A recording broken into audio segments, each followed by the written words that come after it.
Amigos de Wine News TV, otra vez con Curtis McBride, nos encontramos en el Horreo de V Suárez y vamos a hablar hoy de dos vinos distintos.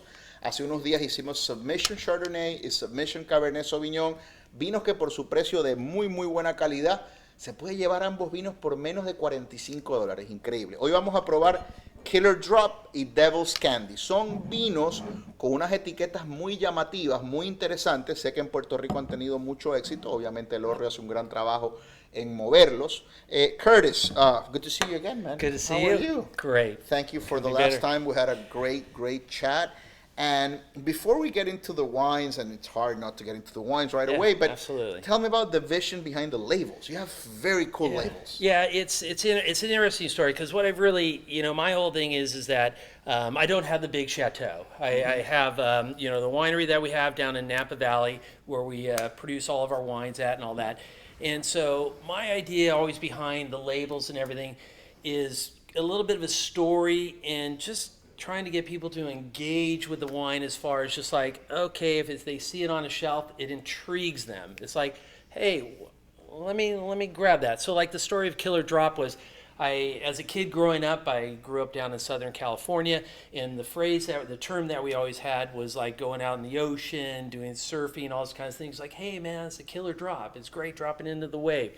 Fast forward later, a little bit later on in life, and I'm making the wine, Killer Drop, Grenache Syrah, and I put it in a couple of my friends just to kind of taste it. And one of my buddies looks at me and goes, hey, Curtis, that's a killer drop of wine. And I looked at him and I go, did you just say that? He goes, killer drop. And I'm like thinking, as a kid growing up, killer drop, killer drop. Killer Drop And was I a had- wave growing up. Yeah, it was an adrenaline rush. 'Cause you're a Californian by- a native Californian. Surfing, growing up, that the time on the beach, the time in the ocean, doing a lot of crazy things. But Killer Drop was kind of an adrenaline rush, kind of a lifestyle. Okay. And so fast forward later, I'm in the wine business, and I had this blend that I put together. And I go, you know what? I'm looking at my buddy. It was late night. We were probably, having a couple extra glasses of wine we probably shouldn't have had, but we did anyways. That's friendship. And there you go. And I looked at it and I thought to myself, I go, Killer Drop. And so I kind of go, okay, I got the name. So I had the name, and then I'm thinking, how can I tie in the name with a visual? Mm-hmm. So I kept on kind of working through it. And so I found this photo of Manhattan and kind of falling into a space. And I go, okay, that's cool. I can, kind of fall in space. But I go, it's just not enough. So what I did is I took a picture of my son's shoes. Your son's shoes. Those are your those son's are shoes. his Right. tennies. So I took a picture of my son's tennies and we photoshopped them in there. So the idea is How old is your son? falling into space. That when I took that, he was 18 years old. So it was kind of this idea of how do you capture the concept of somebody grabs that bottle, they're going to look at it, and they're going to go, hopefully the connection happens. Meaning, For me, as a consumer, it's a very cool label. It's intriguing. you. And I think the world at your feet, right? For me, that's the connotation. The world at my feet. I can do. The world is my oyster. There I mean, you- like my yeah. feet are here, and the big city is underneath me. Right? Absolutely. And that's the, I spend a lot of time, conceptually just thinking about, not names, but I put wines together, and then it's all about how do you, put that into what you want it to be. How long have Killer you been Drop. making Killer Drop? So we're on our 8th vintage of that wine. Okay. Grenache Syrah, Petit Syrah, really Rhone varietals that we work with. Let's go into it. Is it Yeah, the left or the absolutely. right? You're right there. Okay, Yep. let's go. Cheers, man. Yeah. Ooh, dark nose. Like that. Oof. Yeah, powerful nose. So what I try to do with this wine is I try to capture the essence of kind of North Coast California, Sonoma, Mendocino. And what I mean by that is that you're going to have all your nuances of the bright sunshine fruit, but you're going to get the hints of kind of the Rhone style, a little bit of pepper in there, a Yeah. little bit of minerality in there. I have the licorice. I have a raciny note, herbs, garrigue.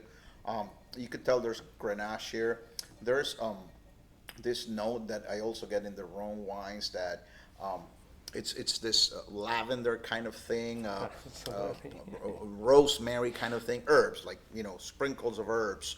But I also have this generosity of fruit. I mean, this whack of red, black fruit, more in the red here, but a little bit of that pie stuffing that's so nice. A lot of people love this wine. I mean, this is a steakhouse wine, if you will.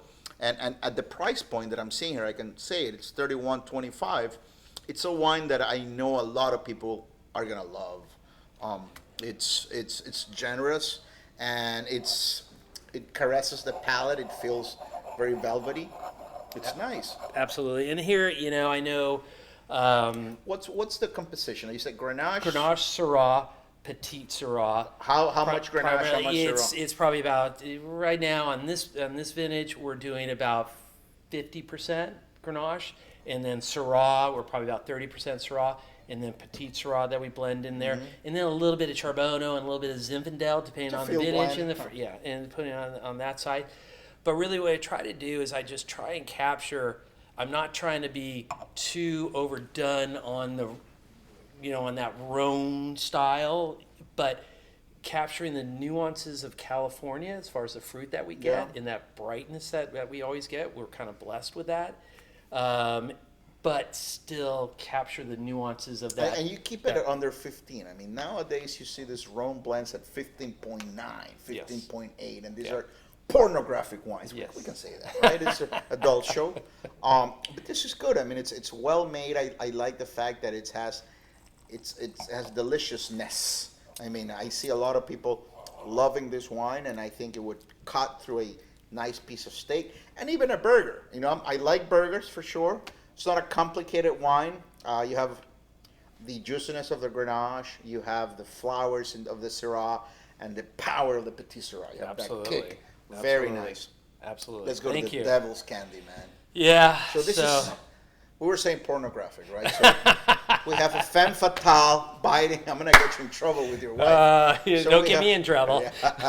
We have my fans know my style. So we have a very sexy woman here. Yes. And she's biting into some grapes. Yes. And the hair is all messed up. Right, obviously, a gorgeous woman. Yes. Devil's candy. I hope you don't say this is your daughter, right? You say your son. Is this your daughter? No. Somebody else. I like you're cracking. This is good. I love this. Devil's candy. So what do you try to achieve with the wine and the label? So it's kind of that double connotation of the devil and the candy, and it's the idea of the fruit. Okay. Kind of the Adam and Eve thing, or however you want to put it. It's kind of it kind of falls in that. And again is back to I had the name, I had the idea, the name, and I'm like going. So when I think about making a wine, it's always kind of, you kind of get to a point, and it's like you want to make a wine that's kind of like, it's the devil's candy. Do you come up with the name first or the wine first?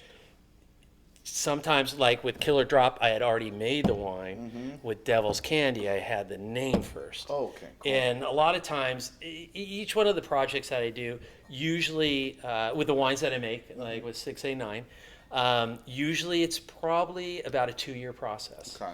And it could be I fly all over the world, and it could be sitting on a plane and just kind of zoning out a little bit, and all of a sudden something kind of comes to me, and I go, boom, it's there. And I'll just be looking. I'll look around. I'll just see something. Inspiration, I was teasing. I mean, the label is not insulting. It's very elegant. Yeah, it's very creative.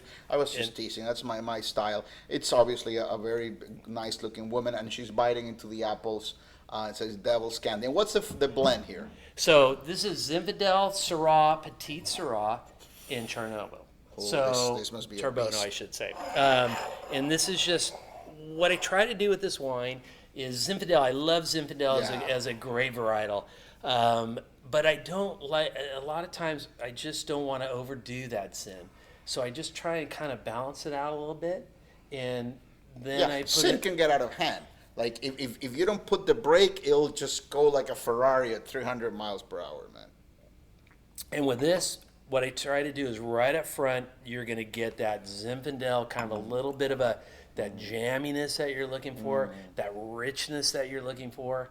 And then what I do is the Syrah and the Petite Syrah kind of act as a little bit of a balancing act in there, but they'll give it some of that.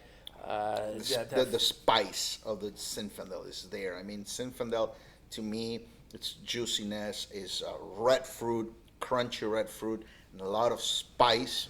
And what I'm loving here is that you also have, aside from that generosity of the Zinfandel, something that it's complementing that. And you said that you're putting all the other grapes there to sort of either tame or interact with the Zinfandel. Exactly, and that is what I try to do is it's more of like the experience of like, okay, you're drinking the wine, and right up front you're going to get that Zinfandel, and then you're going to get that Syrah that's in there that's just kind of going to give you a little bit of that nice roundness, that richness, and then the Petite Syrah and the Charbono just adds a little bit of complexity at the end. Interesting blend. I've never had a Zinfandel Syrah, Petite Syrah, Charbono.